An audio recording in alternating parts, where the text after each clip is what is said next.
if f of x is the x squared plus xth root of x cubed plus 3x, evaluate f prime at 1. Okay, so given the formula we've got here, I don't think there's going to be any particular shortcut or anything that we might be able to employ to sort of sidestep what we've got to really do, which is take our f, from there get an expression for f prime, and then just plug in 1. That's sort of the sensible way to do it, but sometimes you get lucky and there's a shortcut or something you can do. So let's copy our function over. We're going to have to differentiate it first. So we get the x squared plus x the root of x cubed plus 3x. You say, well, how do I differentiate this? And you might focus in on the root symbol, but that's not your square root. Rooting is a relationship between two things, and in this case, two functions. So we've got a function here inside, and we've got one in the sort of index or power of the root or order. It depends on what you want to call it, but we've got a function in the radicand and function in the index there.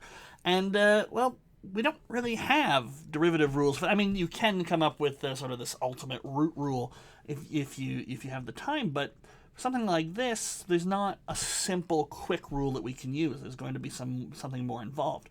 One thing we can do is we can rewrite this and say, well, I know the bth root of a is a to the 1 over b, and then we can get it not as a root relationship, but as x cubed plus 3x to the 1 over x squared plus x. Now, this also doesn't lend itself to a nice simple rule. We still have function here and then function now in the exponent. But we might start to realize, now that I see it like this, logarithmic differentiation is probably the process I should be using. So what do you do for logarithmic differentiation? You need to take the natural logarithm of both sides. I'll use the rewritten form here. So ln f and then ln x cubed plus 3x to the 1 over x squared plus x. Okay.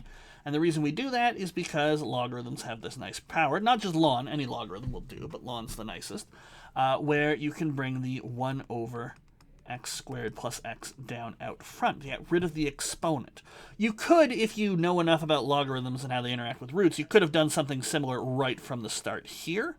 But it's a lot easier just to deal with it with the exponential form, I find, for most people. Now, we can rewrite this a little bit and say ln x cubed plus 3x over x squared. Just sort of turn it into a single fraction. So we've got ln fx is equal to that. And what do we do now that we've got things rewritten in a much nicer form? Well, now we can differentiate. And on the right-hand side, we'll just be using the quotient rule. On the left-hand side, generalized logarithmic rule. So that one's really fast to use. But then on the right, so it'll be the denominator squared, and then the denominator again times the derivative of the numerator.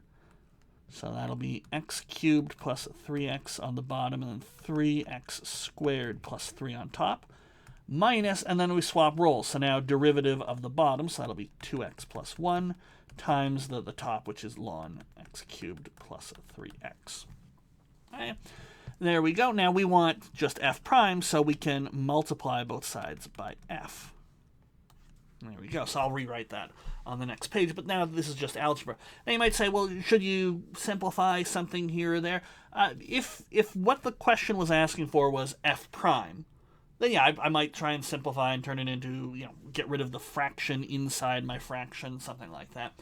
But since what we're asked for is f prime at 1, don't really need to do that. So let's instead of f, I'll bring back the root notation, x cubed plus 3x there, and then what was it? It was x squared plus x, 3x squared plus 3. It was plus 3, right? Yeah, and then over x cubed plus 3x. Minus 2x plus 1 ln x cubed plus 3x. I think just trying to keep the brackets correct. I don't think we'll do that. And then x squared plus x all squared, because the denominator gets squared from the quotient rule. And now we can just come along and say, all right, everywhere I see an x, plug in 1.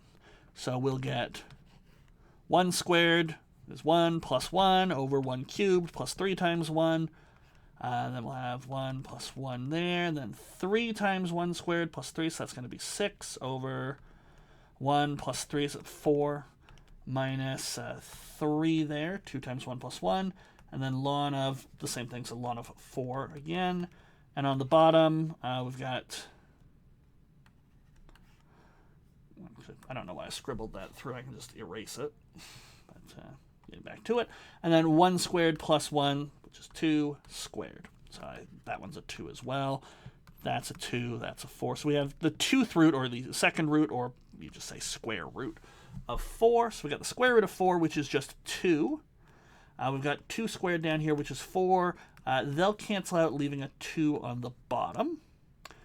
The 2 here and the 4 cancel out to leave a 2. 6 divided by 2 is 3.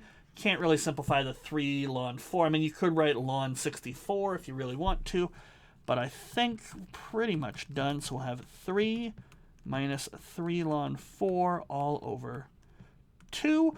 Or I guess another way to write this, take out a factor of 3 halves. So 3 halves 1 minus ln 4.